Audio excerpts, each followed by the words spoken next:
বিসমিল্লাহির রহমানির রহিম। পারমাণবিক ভরের একক, এটিকে আমরা বলি হলো অ্যাটমিক মাস ইউনিট, এএমইউ। এই এএমইউ শব্দটি তুমি 9-10-এও দেখে থাকবা, কোনো নোট, বই অথবা অন্য কোনো অপশনে। এবং সেখানে লেখা ছিল যে কার্বন 12 আইসোটোপের 1/12 অংশের ভর এর সাথে কোনো মৌলের পারমাণবিক বা আণবিক ভর কত গুণ বেশি বা কম, সেটির অপশন থেকে। তো সেখানে একটি মান কিন্তু আমরা জানি যে 1.66 ইন্টু 10⁻⁻27 এই ধরনের একটা পরিমাণ আসে।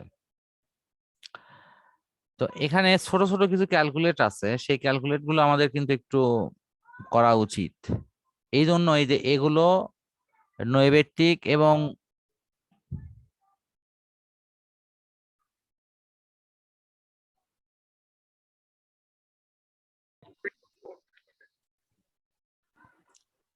তো এটি হলো যে E = mc²। এই অপশনটা কি? এটা হলো আমরা জানি যে শক্তিকে ভরে রূপান্তর করা যায়, ভরকে শক্তিতে রূপান্তর করা যায়, এর থিমটা। তো এই যে mc² যে মানটি দেয়া আছে, তাহলে আমাদের তো এটা একটা ক্যালকুলেশন আছে। তো এমটা কি? এমটা হলো যে একটু আগে বের হলো 1.66057 ইন্টু 10⁻⁻27 কেজি, সেটি লেখা আছে এখানে। আর c² মানে হলো ওই যে আলোর বেগের যে ব্যাপারটা আছে, আলোর বেগ হলো 2.9979 ইন্টু 10⁸। তো এটার উপর স্কোয়ার। যেহেতু ইতে হলে এনার্জির একক হবে জুল, সেজন্য জুল লেখা আছে। দেন এখানে বসে ক্যালকুলেশন করা। আর আরেকটা জিনিস তোমাকে বুঝাই দিতে হচ্ছে, 1 ইভি মানে 1 ইলেকট্রন ভোল্ট সমান কত জুল হয়, সেই জুলটা কিন্তু এখানে আছে। তো 1 ইলেকট্রন ভোল্ট সমান এখানে যে জুলটা হয়, এটা একটু মনে রাখবা। এটা মনে রাখার জন্য একটা ওয়ে আছে। ইলেকট্রনের চার্জ কত জানো কি?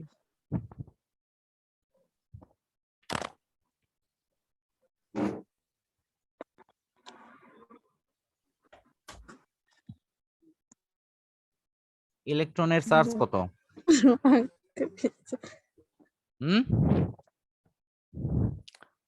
মনে নাই? আচ্ছা, কথা বলো।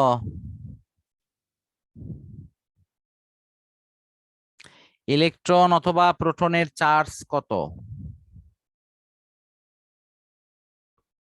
রিয়া, আমার কথা শুনতে পাচ্ছ?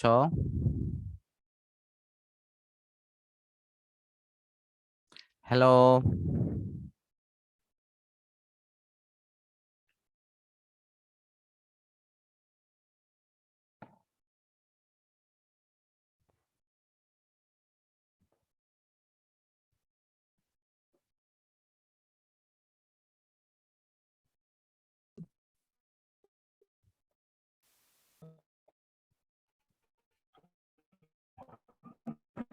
তুমি আমার কথা কি এতক্ষণ ভালোভাবে শুনতে পাচ্ছিলে? হ্যালো? শুনতে তো স্যার কেটে কেটে পাচ্ছি, এখন আর বের হয়ে গেছিল নেটওয়ার্কের। না, সেটা তো আমি দেখতেই পাইছি। মৌলিক বল মৌলিক বল মৌলিক বল শুনছি স্যার। আচ্ছা, আমি একটু বলি। তো আমরা মহাকর্ষ বল সম্পর্কে জানি, মহাবিশ্বের প্রতিটি বস্তুকণা পরস্পরকে আকর্ষণ করে।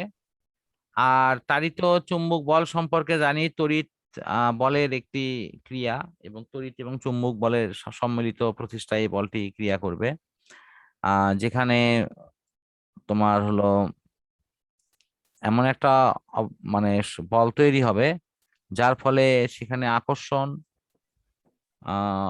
সৃষ্টি করবে, এবং চুম্বক এবং তড়িৎ দুইটি অপশনই কিন্তু এখানে ক্রিয়াশীল হবে। তো বিজ্ঞানীরা ধারণা করেন যে ফোটন নামক ভরহীন চার্জহীন কণার পারস্পরিক রূপান্তরে এটি সৃষ্টি হয়। সবল নিউক্লিয় বলের কথা মূলত যেটি বলেছি, যে নিউক্লিয়াসে নিউক্লিয় কণাগুলো পরস্পরকে প্রবল যে বলে আকর্ষণ করে ধরে রাখে। দুর্বল নিউক্লিয় বল মানে এই নিউক্লিয়াসে নিউক্লিয় কণাগুলো যখন পরস্পরকে ধরে রাখতে সক্ষম হয় না, তখন সেই দুর্বল কাঠামোটিকে আমরা এই মানে দুর্বল নিউক্লিয় বলের আলোকে ব্যাখ্যা দিয়ে থাকি। সেক্ষেত্রে আলফা বিটা গামা ক্ষয় এগুলো কিন্তু হয়ে থাকে, অন্যান্য তেজস্ক্রিয় রশ্মি বের হয়ে আসে, এগুলো এখানে লেখাও আছে। শেষে পড়াইছি হলো তোমার বলের একীভূতকরণ অপশন, সেটি হলো এই যে বলটা যে 4টি অপশনে আমি বিবরণ দিচ্ছি, এগুলো আসলে একই বলেরই ভিন্ন ভিন্ন রূপ। এই ক্ষেত্রে তোমার বিজ্ঞানী স্টিফেন ওয়েনবার্গ, সেলডন লি গ্লেসো এবং আমাদের উপমহাদেশের স্বনামধন্য বিজ্ঞানী অধ্যাপক আব্দুল সালাম, উনি তোমার এই দুর্বল নিউক্লিয় বল আর চালিত চুম্বক বল, এই দুটো বল মূলত একই বলেরই ভিন্ন ভিন্ন রূপ, এটি প্রমাণ করতে সক্ষম হন, যে কারণের জন্য তাকে 1979 সালে নোবেল পুরস্কারে ভূষিত করা হয়। তো এই ছিল এখানকার মৌলিক কথাগুলো। আকাশ পথে আপেক্ষিক তত্ত্বের ব্যবহারের মৌলিক কথাগুলো কি ছিল, যে আকাশ পথে যদি কেউ আলো মানে ছুটতে থাকে, তাহলে শান্ত ছোটা অবস্থায় তার যেখানে যা অবস্থানে থাকার কথা ছিল সেই বয়সের ধারাটি সেভাবে না থেকে যারা মহাকাশে ঘুরে বেড়াচ্ছে তাদের বয়সটা পৃথিবীতে থাকা কোনো ব্যক্তির তুলনায় কম বৃদ্ধিপ্রাপ্ত হবে অথবা পরিবর্তন হবে। তো সেই ক্যালকুলেশন গুলি আমরা এখানে করে দেখাচ্ছি। যেমন উপরে যে সূত্রটি দেখা যাচ্ছে সেখানে লেখা আছে 0.6, এর অর্থ হচ্ছে পৃথিবীতে কোনো ব্যক্তি যদি 100 বছর বয়স বাড়ে, মহাকাশে ঘুরলে তার বয়সটা হবে হলো 60 বছর, অর্থাৎ 60% পর্যন্ত এখানে এই রেশিওতে মিলতেছে আর কি। তো এই বিষয়গুলো পর্যন্ত আমি বুঝাইছিলাম। এখন তুমি আমাকে বলো যে এই যে রিপিট সহ পুরো অংশটি তুমি মোটামুটি বুঝতে পারছো কিনা, আমার মূল বক্তব্য যেটা সেটা তুমি বোঝা যাচ্ছে কিনা। হ্যালো।